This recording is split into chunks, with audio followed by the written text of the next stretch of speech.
P. अहं UKG कक्षायाः विद्यार्थिनी अस्मि।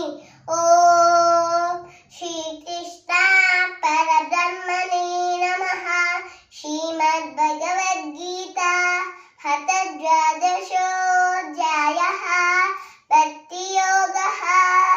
अर्जुन उवाच एवं सततयुक्ताये भक्तास्त्वां पर्युपासते ये चाप्यक्षरमव्यक्तं तेषां के योगवित्तमः।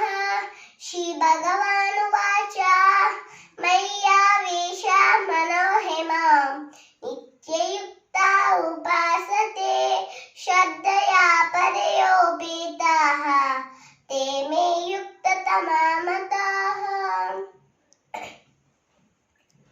एत्वक्षरमनिर्देशम् अव्यक्तं पर्युपासते सर्वत्रगमचिन्त्यं च कूटस्थमचलं ध्रुवं सन्नियम्येन्द्रियग्रामं सर्वत्र समबुद्धयः ते प्राप्नुवन्ति मामेव सर्वभूतहिते रताः।